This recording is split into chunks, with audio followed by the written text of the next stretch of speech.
20 নম্বর সূরা এর 124 থেকে নিয়ে 26 নম্বর আয়াতে বলেন, ওয়ামান আরাদা আন যিকরি, আর যে ব্যক্তিটা আমার স্মরণ ভুলে গেল, ফাইন্না লাহু মাঈশাতান যানকা, আমি তার জীবিকাকে সংকুচিত করে দেব, ওয়া নাহশুরহু ইয়াওমাল কিয়ামাতি আমা, এবং বিচারের মাঠে আমি তাকে অন্ধ করে তুলব। ওয়ালা রাব্বি, তখন সে ব্যক্তি বলবে, লিমা হাশারতানি আমা, আজকে কেন আমাকে অন্ধ করে তোলা হলো, ওয়াকাদ কুনতা বাসীরা, অথচ পৃথিবীতে আমাকে চোখ দেওয়া হয়েছিল, পৃথিবীতে আমার চোখ ছিল, কিন্তু আজকে বিচারের মাঠে আল্লাহ আমার চোখ কেন নেই? ওয়ালা কাযালিকা আতাতকা আয়াতুনা ফানাসিতাহা, তখন আল্লাহ রাব্বুল আলামিন স্বয়ং বলবেন, এভাবেই আমি পৃথিবীতে আমার নিদর্শন তোমার সামনে পেশ করেছিলাম, ফানাসিতাহা, তুমি আমার নিদর্শন থেকে গাফেল ছিলে, তুমি আমার ইবাদত থেকে গাফেল ছিলে, তুমি প্রবৃত্তি অনুযায়ী নিজেকে পরিচালনা করেছিলে, তুমি আমাকে স্মরণ করনি, ফানাসিতাহা, এজন্যই আমি আজকে তোমাকে ভুলে গেলাম। সেদিন যদি আল্লাহ রাব্বুল আলামিন ভুলে যায়, সেদিন আমাদের কি অবস্থা হবে? সম্মানিত উপস্থিতি, একটু বোঝার চেষ্টা করি। মহান আল্লাহ রাব্বুল আলামিন বলেন সূরা কারিয়া, আল কারিয়া, মহা দুর্ঘটনা। মাল কারিয়া, হে নবী আপনি কি জানেন মহা দুর্ঘটনা কি? ওয়া মা আদরাকা মাল কারিয়া, আপনার কি জানা আছে এই দুর্ঘটনা কেমন হতে পারে? ইয়াউমা ইয়াকুনুন নাসি কাল ফারাশিল মাবসুস, সেদিনের এমন পরিস্থিতি হবে, এমন পরিস্থিতি হবে যে মানুষজন ধ্বনিত তুলার ন্যায় উড়ে চলে যাবে। ওয়া তাকুনুল জিবালি কাল ইহনিল মানফুস, শুধু মানুষ নয়, মানুষ তো কীট পতঙ্গের মতো হবেই, সেদিন পাহাড়গুলো ধ্বনিত তুলার মতো হয়ে যাবে। সেদিনের পরিস্থিতি একটু বোঝার চেষ্টা করুন। মহান আল্লাহ রাব্বুল আলামিন সূরা ইনফিতার এর 6 নম্বর আয়াতে বলছেন, ইয়া আইয়ুহাল ইনসান মা গাররাকা বিরাব্বিকাল কারীম, হে মানুষ, কোন ব্যাপারটা, কোন বিষয়টা তোমাদেরকে আমি আল্লাহ রবের ব্যাপারে, আমি আল্লাহর ব্যাপারে তোমাদেরকে ভুলাই দিল? সেদিনের পরিস্থিতি একটু বোঝার চেষ্টা করি, একটু মনোযোগী হওয়ার চেষ্টা করি। সম্মানিত উপস্থিতি, সেদিন এমন অবস্থা হবে, আজকে আপনারা মা বোনেরা অনেক দুধের বাচ্চাকে নিয়ে এসেছেন, বাচ্চাকে বাড়িতে রাখে আসতে পারেননি, বাচ্চাকে মহব্বত করেন, তাই আজকে ছোট ছোট ছেলেদেরকে সঙ্গে এনেছেন, তাদেরকে তারবিয়ত দিচ্ছেন, প্রশিক্ষণ দিচ্ছেন, তাদেরকে ভালোবাসেন, তাই তাদেরকে মহব্বত করেন। মানুষজন বাবা মাকে মহব্বত করে, আত্মীয় স্বজনকে মহব্বত করে, ভাই বোনকে মহব্বত করে, অথচ দেখুন বিচারের মাঠ কেমন হবে। সূরা আবাসা 80 নম্বর সূরা এর 34 থেকে নিয়ে 36 নম্বর আয়াতে মহান আল্লাহ রাব্বুল আলামিন বলেন, ইয়াউমা ইয়াফিরুল মারউ মিন আখি, সেদিন বিচারের মাঠের বিভীষিকাময় পরিস্থিতি দেখে ভাই ভাইকে দেখে পলায়ন করবে। উম্মিহি ওয়া আবি, শুধু ভাই ভাইকে নয়, বাবা মা সন্তানকে দেখে পলায়ন করবে। ওয়া সাহিবাতিহি ওয়া বানি, এবং সন্তানকে দেখে বাবা মা পলায়ন করবে। শুধু তাই নয়, মহান আল্লাহ রাব্বুল আলামিন আরো বিভীষিকাময় বিবরণ দিয়ে বলছেন সূরা হজ 22 নম্বর সূরা এর 2 নম্বর আয়াতে, ইয়াউমা তারাউনাহা তাযালু কুল্লু মারজিয়াতিন আম্মা আরজাত ওয়া তাযালু কুল্লু জাতিন হামলিন হামলাহ ওয়া তারান নাসু সুকারা ওয়া মা হুম বিসুকারা ওয়ালাকিন আযাবাল্লাহি শাদীদ, সেদিন মানুষের অবস্থা এমন হবে যে দুগ্ধবতী মায়েরা তার সন্তানকে কোল থেকে ফেলিয়ে দেবে, এটা তার অবগতিতে থাকবে না। গর্ভবতী মা তার সন্তানকে খালাস করে দেবে, এটা তার অবগতিতে থাকবে না। মানুষ দেখে মনে হবে মাতাল হয়ে গেছে, উন্মাদ হয়ে গেছে, মূলত তারা মাতাল হয়নি, মূলত তারা উন্মাদ হয়নি, তারা আল্লাহর আযাবের কারণেই ভীত সন্ত্রস্ত হয়ে উন্মাদ হয়ে গেছে। সম্মানিত দ্বীনি মুসলিম ভাই বোন, বিচারের মাঠের বিবরণ আমি আপনাকে বোঝাতে অক্ষম, কারণ বিশ্বনবী মুহাম্মদ রাসূলুল্লাহ সাল্লাল্লাহু আলাইহি ওয়াসাল্লাম তার প্রিয়তমা স্ত্রী মা আয়েশাকে বিচারের মাঠ বোঝাতে পারেননি। বুখারী মুসলিমের হাদিস, রাসূল মুহাম্মদ সাল্লাল্লাহু আলাইহি ওয়াসাল্লাম একদা মা আয়েশাকে ডেকে বলেন, আয়েশা, ইউসারুন নাস ইয়াউমাল কিয়ামাতি হুফাতান ওয়ারাতান গরলান, আয়েশা, বিচারের মাঠে মানুষকে একত্রিত করা হবে নগ্নাবস্থায়, খালি পায়ে, মুসলমানবিহীন, তার পরনে কোনো কাপড় থাকবে না, পায়ে কোনো জুতা স্যান্ডেল থাকবে না, নারী পুরুষকে উলঙ্গ অবস্থায় বিচারের মাঠে তোলা হবে। আয়েশা রাদিয়াল্লাহু তাআলা আজকে বলেন আল্লাহর নবী আর রিজাল ওয়ান নিসা জামিয়া আনজুরু বাযু মিলা বাস, আল্লাহর নবীটা কি করে হতে পারে? আমি আয়েশা যার সতীত্বের সার্টিফিকেট আল্লাহ রাব্বুল আলামিন দিয়েছেন, সেই আয়েশাকে বিচারের মাঠে উলঙ্গ করে তোলা হবে আর আমাকে মানুষজন দেখে ফেলবে? রাসূল সাল্লাল্লাহু আলাইহি ওয়াসাল্লাম বলেন আয়েশা আল আমরু আশাদ্দু মিন যালিক আনজুরু বাযু মিলা বাস, আয়েশা ঘটনা এত সহজ নয়, ঘটনা আরো জটিল, আরো কঠিন, আরো বিভীষিকাময়, আরো ভয়াবহ। মিকদাদ ইবনে মাদি কারাব রাদিয়াল্লাহু তাআলা আনহু থেকে বর্ণিত, রাসূল মুহাম্মদ সাল্লাল্লাহু আলাইহি ওয়াসাল্লাম বলেন তুদবিরুনা শামসাল ইয়াউমাল কিয়ামাতি কামিকদার মাইলিন, বিচারের মাঠে এই সূর্যকে আনা হবে মাত্র 1 মাইল উপর। আজকে সূর্য লক্ষ কোটি কোটি মাইল উপরে, সূর্যের আলো পৃথিবীতে পৌঁছতেই লাগে 13 মিনিট সময়। সূর্যের 200 কোটি ভাগের 1 ভাগ আলো মাত্র পৃথিবীতে আসে। এই 200 কোটি ভাগের 1 ভাগ আলোর কারণে আপনি যদি কাতারে যান, কুয়েতে যান, বাহরাইনে যান, লিবিয়া যান, লেবাননে যান, সৌদি আরবে যান, এই রাস্তার ভিতরে ডিম ভেঙে দেবেন, ডিম অটো অমলেট হয়ে যাবে, ডিম অটো সিদ্ধ হয়ে যাবে।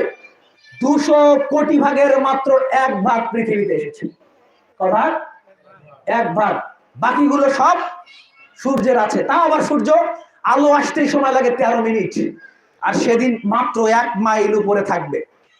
এরপরে সামুরা ইবনে জুনদুব রাদিয়াল্লাহু তাআলা আনহু থেকে বর্ণিত, তিনি বলেন রাসূল সাল্লাল্লাহু আলাইহি ওয়াসাল্লাম বলেছেন সেদিন মানুষের অবস্থা এমন হবে, মিনহুম মান তাখুযুন নারিলা কাবাইহি ওয়া মিনহুম মান তাখুযুন নারিলা রুকবাতাইহি ওয়া মিনহুম মান তাখুযুন নারিলা হাকাইহি ওয়া ইলা তারকুকাতিহি। সেদিন মানুষজন তার কৃত পাপ অনুযায়ী তার ঘামের সাগরে ডুবতে থাকবে। কেউ তার পাপ অনুযায়ী হাঁটু পর্যন্ত, কেউ তার পাপ অনুযায়ী টাকনা পর্যন্ত, কেউ তার পাপ অনুযায়ী নাক সিনা পর্যন্ত শুধুমাত্র ডুবতে থাকবে। আপনাকে আমি বুঝাতে অক্ষম। আর একটু দেখুন, মহান আল্লাহ রাব্বুল আলামিন বলছেন আফা মিন হাযাল হাদিসি তাযাউন ওয়া তাযাকুন ওয়া লা তাবকুন ওয়া আনতুম সামিদুন ফাসজুদু লিল্লাহি ওয়া'বুদুন।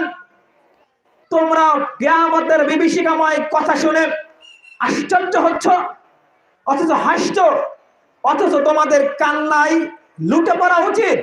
তোমরা এখনো কান্নায় লুটে পড়ছো না কেন? আল্লাহ রাব্বুল আলামিন বোঝাতে চাচ্ছেন এই যে কিয়ামতের বিভীষিকাময় পরিস্থিতি, এই কিয়ামতের বিভীষিকাময় পরিস্থিতির কথা শুনে তোমরা আশ্চর্য হচ্ছ, তোমরা অথচ হাসছো, তোমরা কাঁদছো না, অথচ তোমাদের প্রত্যেকের কিয়ামতের বিভীষিকাময় পরিস্থিতির কথা ভেবে কান্নায় সিজদায় লুটে পড়া উচিত। সম্মানিত উপস্থিতি, মহান আল্লাহ রাব্বুল আলামিন সূরা আম্বিয়া 21 নম্বর সূরা এর 1 নম্বর আয়াতে বলেন ইখতারাবা লিন-নাসি হিসাবুহুম ওয়া হুম ফি গাফলাতিন মুরিজুন। এই যে মানুষ পৃথিবীতে 50 বছর, 60 বছর, 100 বছর হায়াত পেয়েছে, এই 50 বছর, 60 বছর, 100 বছরে সে কি কৃতকর্ম করেছে, এই কৃতকর্মের হিসাব বুঝিয়ে দেওয়ার সময় এসেছে। প্রত্যেকটা কৃতকর্মের হিসাব বুঝিয়ে দিতে হবে। কোন দিন আপনি চুরি করেছেন, কোন দিন আপনি জেনা করেছেন, কোন দিন আপনি সুদ খেয়েছেন, কোন দিন আপনি ঘুষ খেয়েছেন, কোন দিন আপনি দুর্নীতি করেছেন, কোন দিন আপনি মিথ্যা কথা বলেছেন, কোন দিন আপনি ওজনে কম দিয়েছেন, কোন দিন আপনি খাদ্যে ভেজাল দিয়েছেন, কোন দিন আপনি অন্যের জমি ঠেলেছেন। প্রত্যেকটা টু দি পয়েন্ট বিচারের মাঠে হিসাব দিতেই হবে। বিচারের মাঠে হিসাব দিতেই হবে। হিসাব দেওয়া ছাড়া কোনো গত্যন্তর নেই। মর্মে মহান আল্লাহ রাব্বুল আলামিন বলেন সূরা মুলকের 2 নম্বর আয়াত, আল্লাযী খালাকাল মাউতা ওয়াল হায়াতা লিয়াবলুয়াকুম আইয়ুকুম আহসানু আমালা। আল্লাহ রাব্বুল আলামিন মানুষের মাঝে জীবন ও মরণ দান করেছেন এজন্যই, এটা পরীক্ষা করার জন্য কে কর্মে উত্তম হতে পারে। আপনাকে আমাকে আনন্দ করার জন্য পৃথিবীতে দেওয়া হয়নি। ঈদের আনন্দ প্রতিদিনই করবেন, ঈদের মাঠে আসবেন, পর্দা না ছাড়াই ঈদের মাঠে আসবেন আনন্দ করার জন্য। এজন্য আল্লাহ রাব্বুল আলামিন আমাদেরকে ছেড়ে দেননি। আল্লাহ আমাকে ছেড়ে দেননি এজন্য যে আমি ক্লিন শেভ করে ঈদের মাঠে আসব। আল্লাহ আমাকে এর জন্য ছেড়ে দেয়নি 1 মাস আমি সিয়াম পালন করেছি, এখন আমি বিড়ি দিয়ে ঈদ উদযাপন করব। আল্লাহ আমাকে এজন্য ছেড়ে দেয়নি, বৈধ অবৈধ তোয়াক্কা করব না, যেটা পাবো আমি সেটাই গিলবো, এজন্য আল্লাহ রাব্বুল আলামিন ছেড়ে দেননি। একটা বিষয় খুব মনোযোগ সহকারে মা ও বোন সহ প্রত্যেকটা মুসল্লিদের দৃষ্টি আকর্ষণ করছি। বিচারের মাঠে 5টি পদ্ধতিতে মানুষকে মূল্যায়ন করা হবে। এই 5টি পদ্ধতি যদি মানুষের পক্ষে যায় ফাকাদ ফাজ, তাহলে সে সফল। আর এই 5টি পদ্ধতি যদি মানুষের বিপক্ষে চলে যায় তাহলে তার জন্য রয়েছে কঠিন গহ্বর। 1 সূরা জিলজাল 99 নম্বর সূরা এর 7 ও 8 নম্বর আয়াত, কর্ম দেখানো হবে। এই যে বিচারের মাঠ আমরা সংক্ষিপ্তভাবে শুনলাম, এই বিচারের মাঠে আমাদের কৃত কর্মগুলোকে দেখানো হবে। মর্মে মহান আল্লাহ রাব্বুল আলামিন বলছেন, মিসকালা যাররাতিন খায়রান ইয়ারা মিসকালা যাররাতিন শাররান ইয়ারা। অনুপরিমাণ কেউ যদি ভালো কাজ করে বিচারের মাঠে এটা তাকে দেখানো হবে। বিচারের মাঠে দেখানোর জন্য ক্যামেরা রেকর্ড আছে। আজকে ক্যামেরা দুটো রেকর্ড হচ্ছে, এগুলো থেকে পরবর্তীতে আমরা দেখতে পারবো। এরকম আল্লাহ রাব্বুল আলামিনের অসংখ্য ক্যামেরা, অগণিত ক্যামেরা আপনার সঙ্গে আমার সঙ্গে সেট করে দেওয়া হয়েছে, যেগুলো রেকর্ড ধারণ করছে, যেগুলো অন্ধকারেও রেকর্ড করতে পারে, আলোতেও রেকর্ড করতে পারে, প্রকাশ্যেও রেকর্ড করতে পারে, গোপনেও রেকর্ড করতে পারে। সর্বাবস্থায় এই ক্যামেরাগুলো রেকর্ড করছে আপনাকে, আমাকে, আপনার আমার কৃতকর্ম। যদি আমি রাতের অন্ধকারে দরজা বন্ধ করে ব্যভিচারে লিপ্ত হই, ওই অন্ধকার ঘরে বন্ধ দরজার ভিতরেও ক্যামেরা কিভাবে রেকর্ড হবে এটা আল্লাহ ভালো জানেন। কে জানেন? এটা আল্লাহ ভালো জানেন। মানুষের ক্যামেরা এগুলো রেকর্ড করতে অক্ষম, কিন্তু আল্লাহ রাব্বুল আলামিনের ক্যামেরা কি অক্ষম? আল্লাহ রাব্বুল আলামিনের ক্যামেরা সব রেকর্ড করছে। কোথায় যাচ্ছি, কি করছি, কি না করছি, সবগুলো রেকর্ড হচ্ছে। এগুলো বিচারের মাঠে আল্লাহ রাব্বুল আলামিন দেখাবেন। 2 স্থান কথা বলবে। মর্মে এই সূরা জিলজালের 4 নম্বর আয়াতে মহান আল্লাহ রাব্বুল আলামিন বলেন, ইয়াউমাইযিন তুহাদ্দিসু আখবারাহা। বিচারের মাঠে এই স্থান, এই মাটি টপ টপ টপ টপ করে বলবে, টপ টপ টপ টপ করে জলাইডাঙ্গার মাটি বলবে, এই 1 নম্বর ইউনিয়নের মাটি বলবে, বাংলাদেশের মাটি বলবে, পুরো পৃথিবীর মাটি বলবে, ইয়া রব। বিচারের মাঠে তাকে বাক স্বাধীনতা দেওয়া হবে।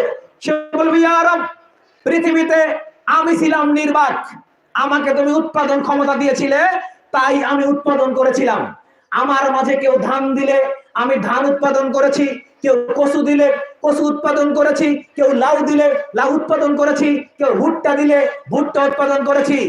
আমাকে যা উৎপাদন করতে দেয়া হয়েছে আমি তাই উৎপাদন করেছি। এটা ছিল আমার দুনিয়ার ক্ষমতা। কিন্তু বিচারের মাঠে তুমি আমাকে বাক স্বাধীনতা দিয়েছো।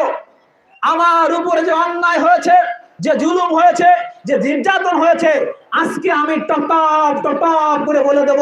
এই বলার স্বাধীনতা আল্লাহ রাব্বুল আলামিন এই মাটিকে দেবেন। মাটি বড় আজব জিনিস, মাটি বড় অদ্ভুত জিনিস, মাটি বড় ডেঞ্জারাস জিনিস। এই মাটি থেকে সাবধান। মা বোনেরা, যে মাটির উপর দিয়ে বেপরদায় চলবে, ওই মাটি বিচারের মাঠে বলে দেবে, এই মাটির উপরে, এই জলাইডাঙ্গার মাটির উপরে, এই চৈত্রকোলের মাটির উপরে, এই পীরগঞ্জের মাটির উপরে অমুক মেয়ে মেলা করতে গেছে গোপালপুরে চুল ছেড়ে দিয়ে। গোপালপুরের আপনার মেলার অংশ বলবে আমার উপরে মেলা করা হয়েছে। মাটি বলবে আমার উপরে জেনা করা হয়েছে। মাটি বলবে আমার উপরে সুদ খাওয়া হয়েছে। মাটি বলবে আমার উপর অন্যায় করা হয়েছে। মাটি বলবে আমার উপরে জুলুম করা হয়েছে। অতএব আল্লাহ, তুমি অমুক অমুক অমুক ব্যক্তিকে শাস্তি দাও। কি করার থাকবে সেদিন? সেদিন কিছু করার আছে? সেদিন কিছু করার থাকবে না। শুধু তাই নয়, 3 নাম্বার মাধ্যম, পাপ লেখা হচ্ছে। আপনি আমি যে পাপ করছি, এই পাপগুলো লেখার জন্য সম্মানিত 2 জন ফেরেশতা রয়েছে। মর্মে মহান আল্লাহ রাব্বুল আলামিন সূরা কাফ 50 নম্বর সূরা এর 18 নম্বর আয়াতে বলেন, মা ইয়ালফিযু মিন কাওলি ইল্লা লাদাইহি রাকিবুন আতীদ। এছাড়াও সূরা ইনফিতারের 11 ও 12 নম্বর আয়াতে মহান আল্লাহ রাব্বুল আলামিন বলেন, কিরামান কাতিবিন ইয়ালামুনা মা তাফআলুন। 2 কাজের সম্মানিত 2 জন ফেরেশতা রয়েছে। প্রত্যেকটা মানুষের কাঁধেই দুটো ফেরেশতা রয়েছে, যে ফেরেশতাকে দেখা যায় না, যে ফেরেশতার অন্য কোনো কাজ নেই, তার কোনো নাওয়া নেই, খাওয়া নেই, ঘুম নেই, জিকির আজগার নেই, তাসবিহ তাহলিল নেই। ওই ফেরেশতা আপনাকে আমাকে ফিট করে দেওয়া হয়েছে, ন্যূনতম 12 বছর বয়সে মৃত্যু পর্যন্ত ওই ফেরেশতা এখানেই থাকবে। মনে করবেন যে ঈদের দিনে তো সবারই সরকারি ছুটি, ফেরেশতা মনে হয় ছুটিতে আছে, ঈদের দিনে একটু আড্ডাবাজি করতে পারি, তাই তাই কি এই সুযোগ আছে? এই সুযোগ নেই। এই ফেরেশতা 24 আওয়ার্স অন ডিউটি, 24 ঘন্টা দায়িত্ব পালন করছে। আপনি রাত 1টার সময়, 2টার সময়, 3টার সময়, 4টার সময়, যে সময়তেই যে কাজ করুন না কেন, এগুলো লিপিবদ্ধ করছে। যুবক, তুমি মনে করেছো বাসায় আজকে কেউ নেই, বাড়িতে আজকে কেউ নেই, আজকে ঈদের দিন, এমবি তুলবে তুমি 10 জিবি, তুললে তুমি রাতের বেলাতে ঢুকবা, পৃথিবীর যত নিষিদ্ধ সাইট আছে, যত পর্নোগ্রাফি আছে, তুমি আজকে ওটাতে ঈদ উদযাপন করবে? এটা ভেবেছো? তুমি মনে করেছো যে 30 দিন তুমি রোজা পালন করলে, 30 দিন রোজা পালন করার পর আজকে একটু খারাপ কিছু দেখবে, এ আর এমন কি? অথচ এটা রেকর্ড হবে না, অথচ এটা লিখিত হবে না। তুমি কি মনে করেছো?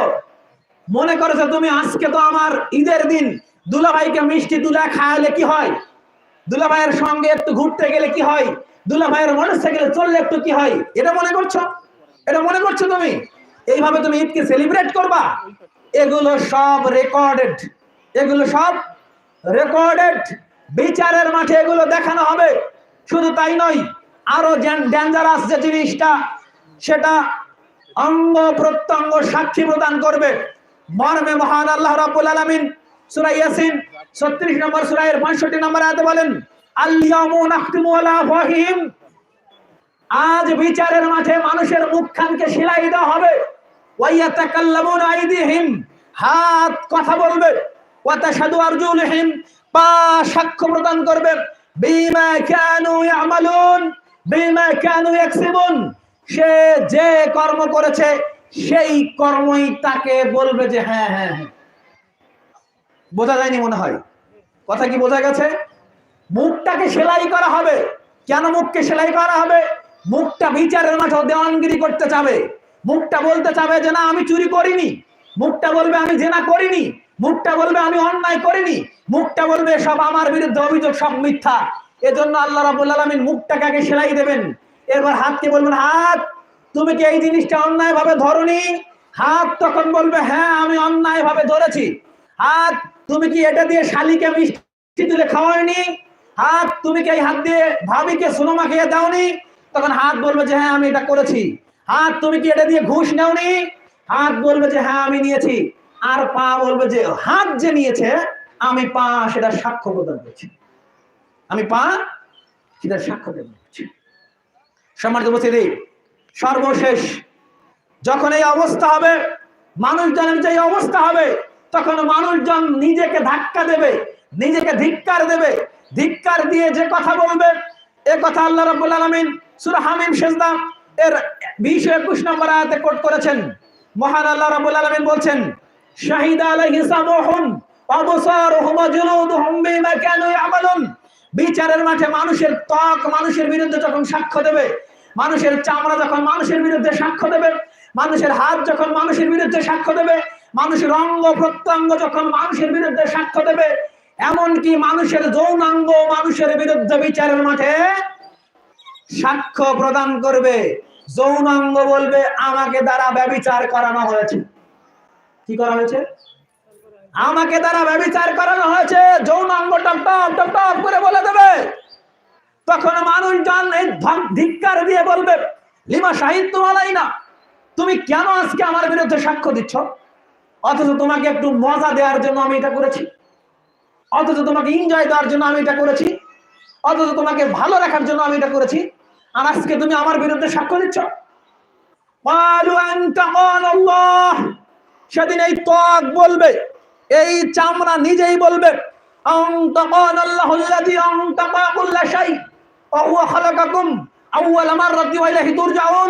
সেদিন এই ত্বক টক টক টক টক করে বলবে, হে মানুষ, পৃথিবীতে আল্লাহ আমাকে তোমার অনুগামী করেছিল, আমাকে কথা বলার স্বাধীনতা দেয়নি, কিন্তু আজকে আল্লাহ তোমার বিরুদ্ধে আমাকে সাক্ষ্য করে দাঁড় করিয়েছেন, তোমার বিরুদ্ধে বলা ছাড়া আমার কোনো কাজই নেই।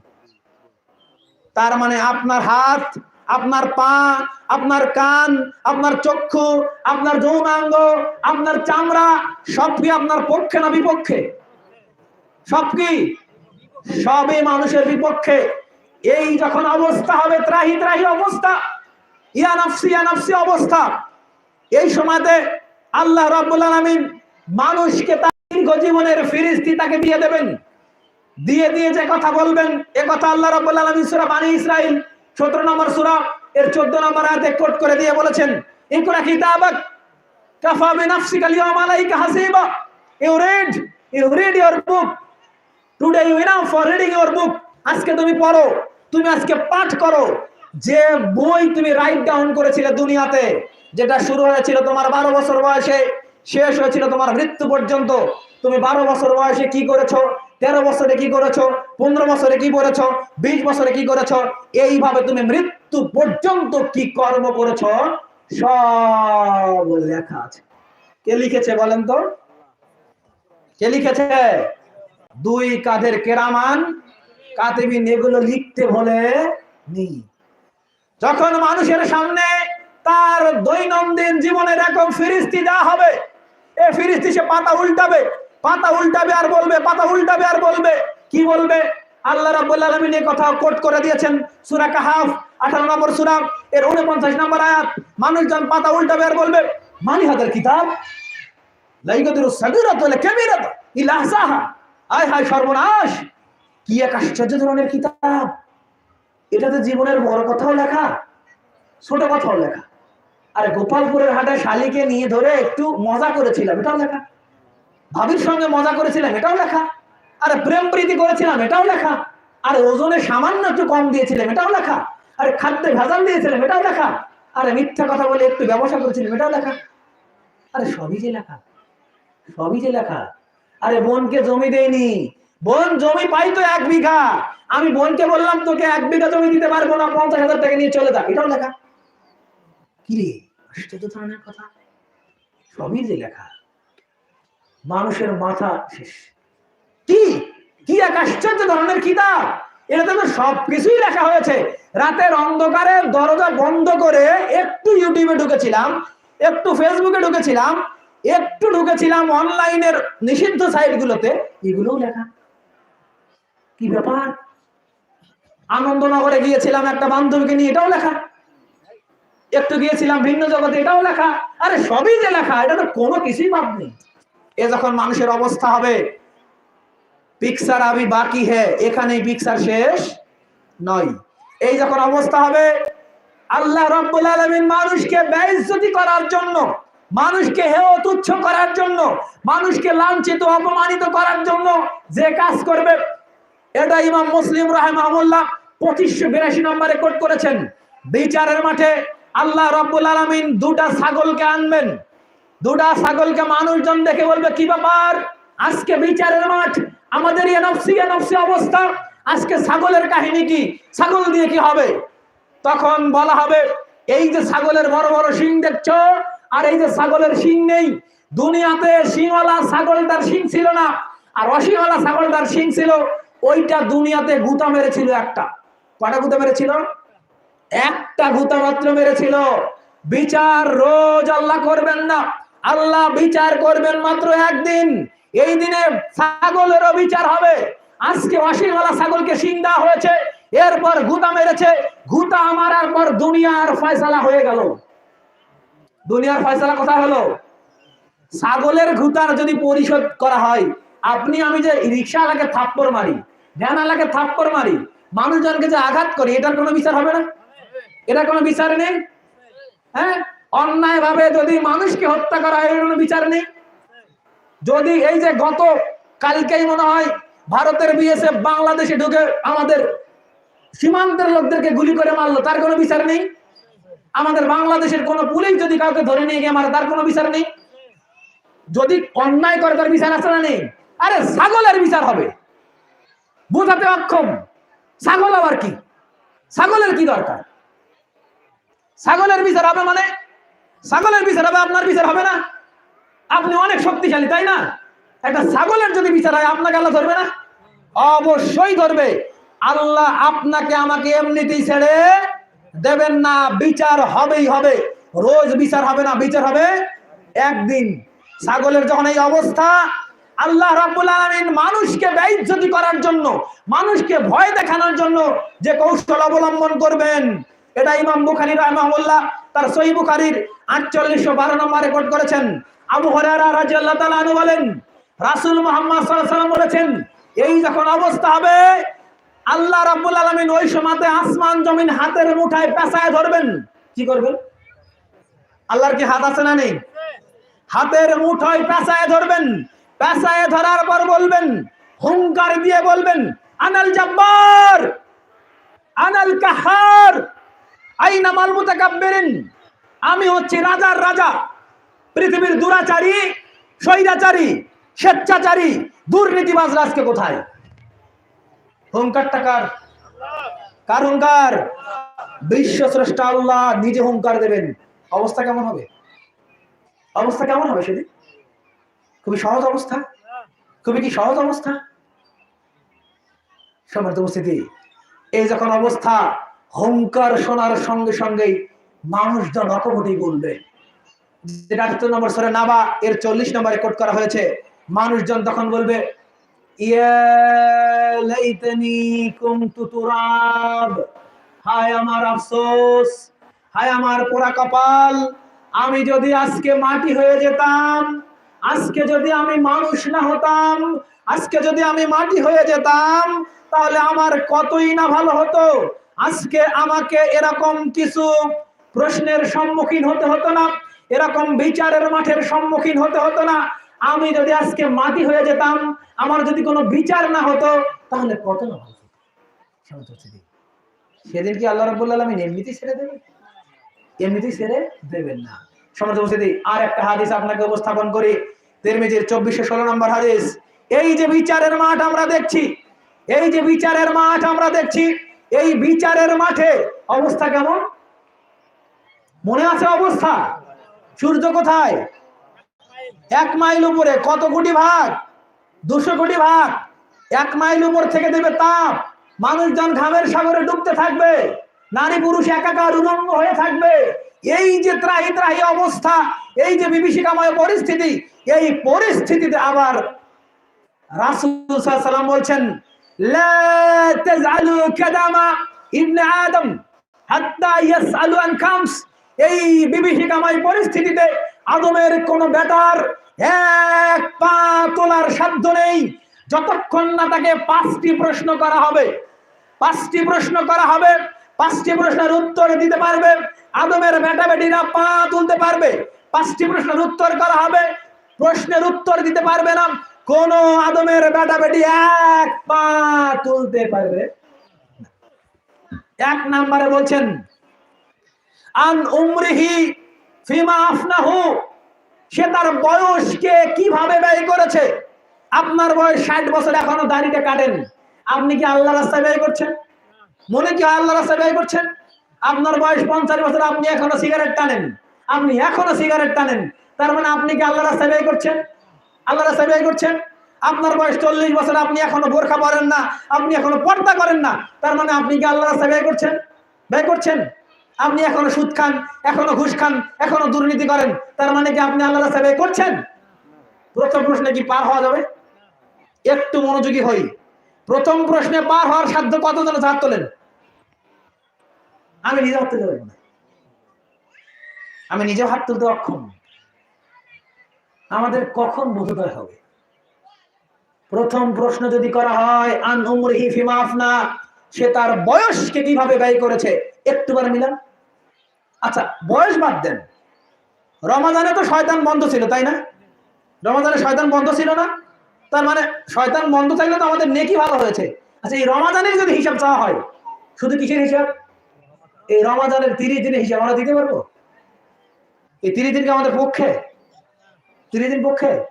30 দিনও বাদ দেন, কদরের রাতগুলো ধরেন বা কদরের দিনগুলো ধরেন, এই 5টা দিনের হিসাব আমরা দিতে পারবো?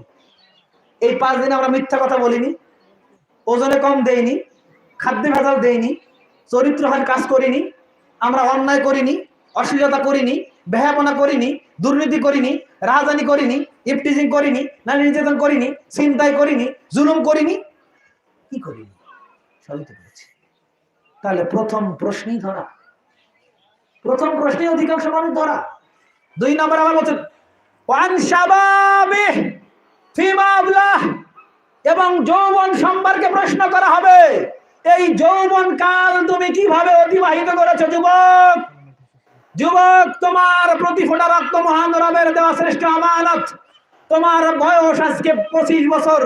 তুমি আজকে দৌড়াতে পারো, তুমি দৌড়াতে ধরলে একেবারে 10 কিলোমিটার ম্যারাথন দৌড়ে তুমি পাস হবে। তোমার শক্তি বেশি, এজন্য তুমি দৌড়াতে পারো বেশি। তুমি আজকে যুবক, যৌবনের উন্মাদনায় তুমি নিজেকে মনে করেছো তুমি হয়ে গেছো মহাবীর।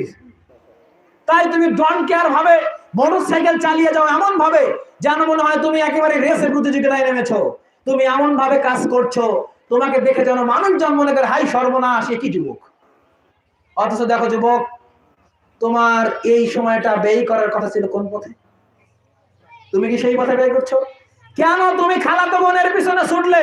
কেন তুমি মামাতো বোনের পিছনে ছুটলে? কেন তুমি বান্ধবীর পিছনে ছুটে তোমার যৌবনকে মাটি করে দিলে? তুমি বিচারের মাঠে এর কি হিসাব দেবে? যুবতী, তুমি এর হিসাব কি দেবে বিচারের মাঠে? যখন তোমাকে প্রশ্ন করা হবে যে তোমার যৌবন কালকে তুমি কিভাবে অতিবাহিত করেছো, তখন তুমি বলবা ফেসবুকে মেসেঞ্জারে চ্যাটিং করে, পার্কে ডেটিং করে, ইত্যাদি করে আমি আমার যৌবনকে অতিবাহিত করেছি। এই উত্তর দিলে কাজ হবে? উত্তর দিলে কাজ হবে? যুবক, তুমি তোমার প্রশ্নের উত্তর দিতে তৈরি থাকো, আল্লাহকে ভয় করো, এখনো সময় আছে। 3 নাম্বার, আন মালহি মিন আইন ইকতাসাব, মাল সম্পর্কে জিজ্ঞাসা করা হবে। মাল কোন দিক থেকে কামাই হয়েছে? আমাদের কামাই কি হালাল? অধিকাংশ মানুষের কামাই কি হালাল? আরে রিকশাওয়ালাকে জিজ্ঞাসা করলাম, কি ভাই রিকশা কিনেছেন, অটো রিকশা, ভালো তো, হালাল রুজি মনে হয় খাচ্ছেন। কই হালালে তো খাচ্ছি হুজুর, তবে কিস্তি থেকে না। হুজুর, মাথার ঘাম পায়ে ফেলেই খাই, তবে কিস্তি শোধ করতে হয়, সপ্তাহে কত দেওয়া লাগে? 1200-1500 টাকা। তাহলে ওই রিকশাওয়ালার টাকা কি হালাল? রিকশাওয়ালা বাদ দেন, জমিতে গিয়েছে যে ডে লেবার করে, দিন মজুরি করে, জমিতে গিয়েছে, মালিক বসে থাকলে জমিতে ভালো ধান ভালো কাজ করে, আর মালিক চলে আসলে বসে থাকে, ওই ডে লেবারের উপার্জন কি হালাল? মিথ্যা কথা বলে ব্যবসা করলে কি ওটা হালাল? প্রতারণা ছলচাতুরি করলে এটা কি হালাল? হালাল নয়। দেখুন একটা আয়াত, সূরা আল ইমরান 3 নম্বর সূরার 161 নম্বর আয়াত, মহান আল্লাহ রাব্বুল আলামিন বলেন, এই আয়াতটা নেতা নেত্রীদের জন্য আরো বেশি। কার জন্য? নেতা নেত্রীদের জন্য বেশি, প্রধানমন্ত্রীর জন্য বেশি, বিরোধী দলের জন্য বেশি, এমপির জন্য বেশি, মন্ত্রীর জন্য, রাষ্ট্রপতির জন্য, চেয়ারম্যানের জন্য, মেম্বারের জন্য, প্রত্যেকটা দায়িত্বশীলের জন্য এই আয়াতটা একেবারে শরবতের মধ্যে গিলে খাওয়া উচিত। মহান আল্লাহ রাব্বুল আলামিন বলেন, ওয়ামা ইয়াগলুল, আর যে ব্যক্তি প্রতারণা করবে, ছলনা করবে, দুর্নীতি করবে, আত্মসাৎ করবে, ইয়াতি বিমা গাল্লা ইলাইহিল কিয়ামা, বিচারের মাঠে সে যতটুকু প্রতারণা করেছে, যতটুকু ছলনা করেছে, যতটুকু দুর্নীতি করেছে, যতটুকু আত্মসাৎ করেছে, সবটা মাথায় করে নিয়ে উঠবে। কোথায় উঠবে? এই আপনাদের এখান থেকে নিয়ে শুরু করে ওই কি এটা গোপালপুর, আচ্ছা এই রাস্তার কি বাপ মাও কেউ নাই? এই রাস্তার অবস্থা এটা কেন হলো? এক জায়গার পিস আছে আর এক জায়গার পিস উঠে গেল কেন? জানেন কেন উঠে গেল? এই পিস বিচারের মাঠে উঠবে চেয়ারম্যানের মাথায়, উঠবে মেম্বারের মাথায়, উঠবে এমপির মাথায়, উঠবে মন্ত্রীর মাথায়, উঠবে প্রধানমন্ত্রীর মাথায়, উঠবে ইঞ্জিনিয়ারের মাথায়। যতজন এই রাস্তায় দুর্নীতি করেছে তত জনের মাথায় কি হবে? আচ্ছা, যে আলকাসা নেই, আলকাসা বুঝি না, আলকাসা নিতে গিয়ে যে অন্যের জমি প্রত্যেকবার একটু করে আলকাসা নেয়, ওর ওই জমিটা কি হবে? কোথায় থাকবে? মাথায় থাকবে। আচ্ছা, এবার যে বোনকে জমি বের করে দেয়নি, কাকে বের করে দেয়নি? বোন জমি পায় তো নাকি? আলাদিদের মধ্যে এটা আছে তো? বোন কতটুকু পায়? অর্ধেক পায় তো নাকি? এটা পায় তো? সাইরে না পাবি, সাইরে না পাবি, আটা না পাবি। আপনি পাবেন 1 টাকা, ওই পাবে 8 আনা। বোনকে যদি আমরা 8 আনা বের করে না দেই, ওই বোনের জমিটা কোথায় থাকবে? হ্যাঁ, তো 3 নাম্বার প্রশ্ন যে করা হবে যে কিভাবে উপার্জন হয়েছে, এটার উত্তর আমরা কতজন দিতে পারবো? উত্তর দিতে পারবো? পারবো? মনে তো হয় না। কতদিন ঈদ গেল, কতদিন রমাদান গেল, দেখতে দেখতে দেখতে দেখতে চুল দাড়ি পেকে গেল, দাঁত পড়ে গেল, চামড়া ঢিল হলো, এখন আমার কবরের কোনো হুঁশ নাই। এখনো কি আমার কবরের কোনো হুঁশ নাই। আমি মানে চলছি, অটো ভাবে চলছি, মানে চলতে হয় তাই চলি, কিন্তু চলার পরে যে আমাকে সবকিছুর উত্তর দিতে হবে এর ব্যাপারে আমি বেখবর। এরপরে আবার সম্পদ কোন পথে ব্যয় করা হয়েছে এটাও প্রশ্ন করা হবে। সম্মানিত উপস্থিতি, এই প্রশ্নগুলোর উত্তর কি আমাদের রেডি আছে? রেডি আছে? রেডি যদি না থাকে তাহলে রেডি করতে হবে কিনা?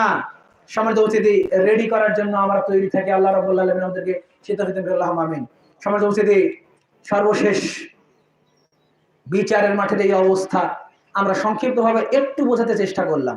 যদিও প্রথমেই বললাম বিচারের মাঠের বিবরণ সঠিকভাবে উপস্থাপন করতে আমরা অক্ষম, বোঝাতে অক্ষম।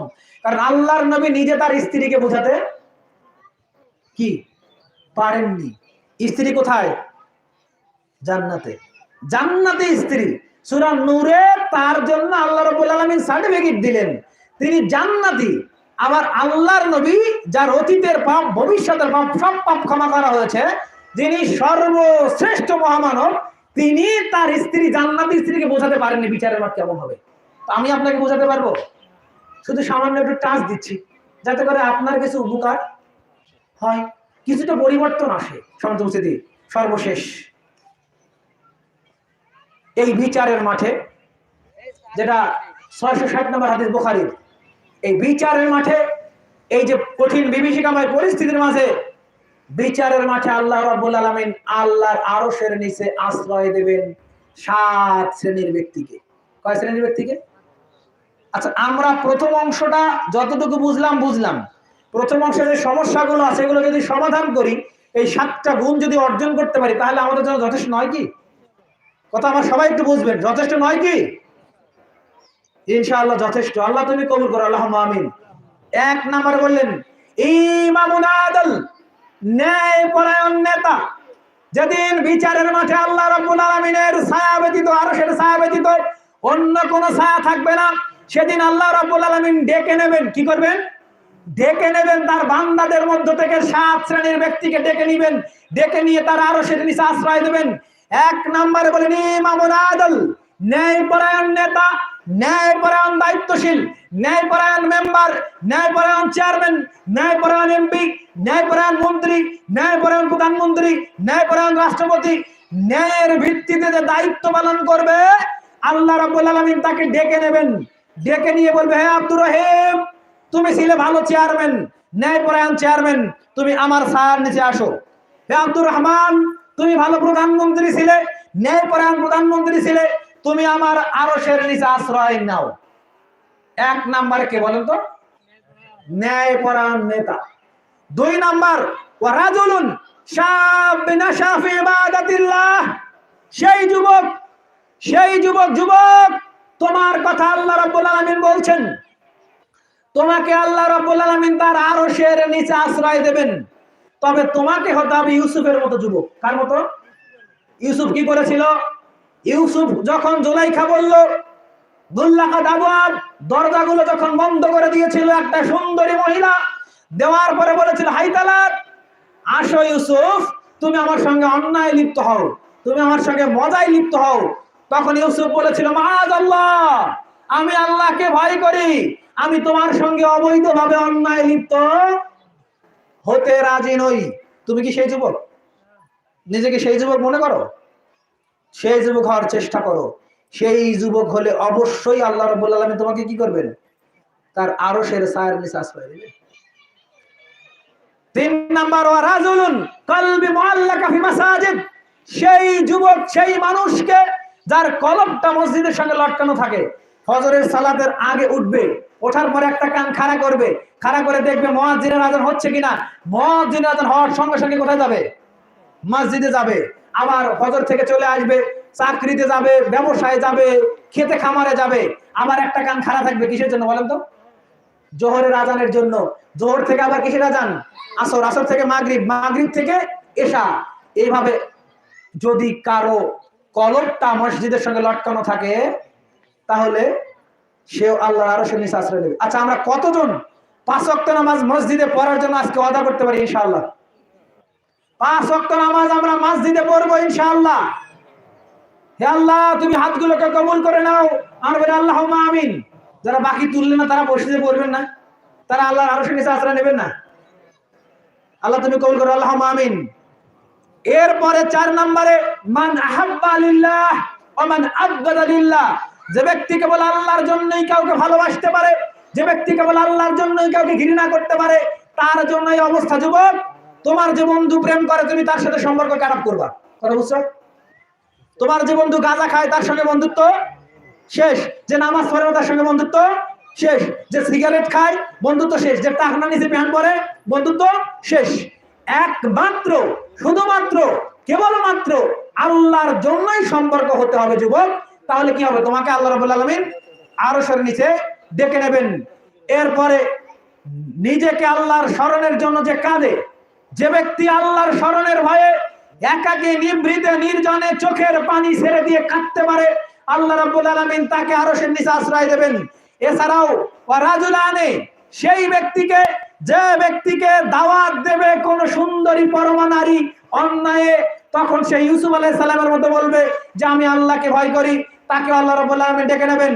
এবং ওই ব্যক্তিকে আল্লাহ রাব্বুল আলামিন আরশের নিচে ডেকে নেবেন যে ব্যক্তি গোপনে দান করতে পারে। কি করতে পারে? গোপনে দান করতে পারে। ডান হাত দান করবে, বাঁ হাত জানবে না, বাঁ হাত দান করবে, ডান হাত জানবে না। এই টাইপের দান যে করতে পারবে, আল্লাহ রাব্বুল আলামিন তাকেও বিচারের মাঠে তার আরশের ছায়ার নিচে আশ্রয় দান করবে। সমাজ উপস্থিতি, এই 7 শ্রেণীর ব্যক্তি আমরা হতে চাই তো ইনশাআল্লাহ। ইনশাআল্লাহ আল্লাহ রাব্বুল আলামিন আমাদের প্রত্যেককেই যেন বিচারের মাঠে সেই আরশের ছায়ার নিচে আশ্রয় দেন, আল্লাহুম্মা আমিন। সমাজ উপস্থিতি, জলাইডাঙ্গা দারুল হাদিস ফুরকানিয়া মাদ্রাসা, আপনাদেরই মাদ্রাসা, প্রতিষ্ঠা হয়েছে, আমাকে দেওয়া হয়েছে চিরকুট। এই মাদ্রাসায় দ্বীনি ইলম শিক্ষা হবে, এজন্য আপনারা এই প্রতিষ্ঠানের দিকে নির্দেশিত তাকাবেন ইনশাআল্লাহ। সবাই ইনশাআল্লাহ, ইনশাআল্লাহ বলি ইনশাআল্লাহ। আল্লাহ তুমি কবুল করো, আল্লাহুম্মা আমিন। সমাজ উপস্থিতি, এই স্থানটার নাম হচ্ছে মাঠের চড়া, তাই না? এই মাঠের চড়ার সঙ্গে আমার স্মৃতি বিজড়িত। আমি এসেই এখানটাতে কেঁদেছি, চোখের পানি ঝরেছে।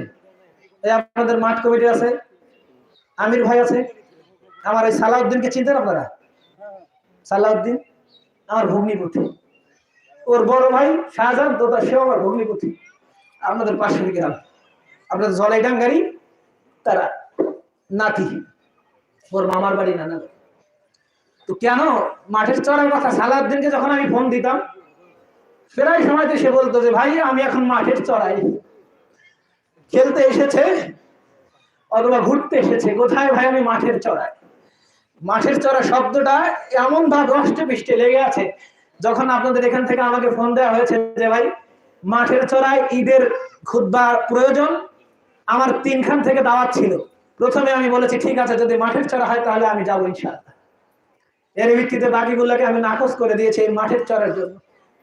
এই মাঠের চড়ার সঙ্গে অনেক স্মৃতি বিজড়িত, স্পেশালি আমার 2 বোন এবং 2 বোন জামাই, আপনাদের এই রাঙ্গামাটির পুত্রবধূ, ওরা চলে গেছে পৃথিবী থেকে। আমার ভাগনা এসেছে আমার সঙ্গে, ওর বয়স যখন মাত্র 2.5 মাস, তখন শাহজাহান তোতা পৃথিবী থেকে বিদায় নিয়েছে, আপনাদের গ্রামের লোক। পরবর্তীতে 2021 সালে 26শে মার্চ সালাউদ্দিন, যে ভালো খেলতো ফুটবল, পীরগঞ্জ এই ফাজিল মাদ্রাসার আপনাদের ছাত্র ছিল, খুব ভালো ছাত্র ছিল, ও মূলত হানাফি মানুষ ছিল। আমি পরবর্তীতে বললাম ভাই তুমি কেন হানাফি এখনো আছো? আমি তো নিজে হানাফি, আমি হানাফি থেকে আহলে হাদিস হচ্ছি, অথচ তোমার মা নিজে আহলে হাদিস, তুমি আহলে হাদিস হচ্ছ না কেন? তখন সে বিভিন্ন বিষয় উপস্থাপন করলো। পরে যখন তাকে আমি হাদিস দেখালাম, আলহামদুলিল্লাহ সে পাক্কা আহলে হাদিস হয়ে আহলে হাদিস যুব সংঘের দায়িত্ব পালন করেছে। যা বলছিলাম ভাই, এই সালাউদ্দিন মারা গেছে, আমরা কি মারা যাব না? আমরা কি স্থায়ী থাকবো? এই ঈদগাহ মাঠের স্থান কি আমার জন্য নির্ধারিত প্রতি বছর থাকবে? আগামী বছর আমি আবার এই ঈদগাহ মাঠে আসতে পারবো, এই নিশ্চয়তাকে নিতে পারে? এই নিশ্চয়তা দেওয়ার ক্ষমতা কারোরই নেই। তাই আপনাদেরকে আমি উদাত্ত আহ্বান জানাবো ভাই, যে কোনো মুহূর্তে আমাদের দুর্ঘটনা হয়ে যেতে পারে, অ্যাক্সিডেন্ট হয়ে যেতে পারে। ওই অ্যাক্সিডেন্টে ছিল আমার ভাগ্নি, যার বয়স ছিল মাত্র 2.5 বছর নয়, মাত্র 17 মাস, 2 বছর, ও মারা গেছে। আমার পরিবারের একে একে 5 জন সদস্য একই দিনে একই মুহূর্তে মাটি চাপা দিয়েছে, একটা চাপায় তারা চলে গেছে। আপনার আমার যে কোনো মুহূর্তে জীবন শেষ হয়ে যেতে পারে। তাই আসুন আমরা মৃত্যু থেকে শিক্ষা গ্রহণ করি। এমনও তো ছিল যে গতবার ঈদুল আজহা এখানে উদযাপন করেছিল, সালাত করেছিল, আজকে তারা নেই।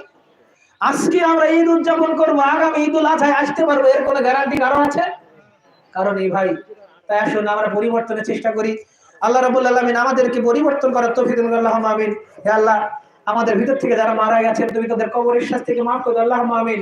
হে আল্লাহ, এই রাঙ্গামাটির এই পর দুই ভাই, আমার দুই বোন, আমার ভাগনা ভাগ্নি, আল্লাহ কবরবাসী হয়েছে, আল্লাহ আল্লাহ তুমি তাদের কবরের আযাবকে মাফ করে দাও, আল্লাহুম্মা আমিন। আল্লাহ তাদের কবরের সঙ্গে জান্নাতি সুরঙ্গ স্থাপন করে দাও, আল্লাহ তাদেরকে জান্নাতি পোশাক পরিয়ে দাও, আল্লাহ তাদেরকে জান্নাতি মেহমান হিসেবে কবুল করে দাও। হে আল্লাহ, এছাড়া আমাদের যারা আত্মীয় স্বজন, বন্ধু বান্ধব, পাড়া প্রতিবেশী, মুসলিম উম্মাহ পৃথিবী থেকে বিদায় নিয়ে অন্ধকার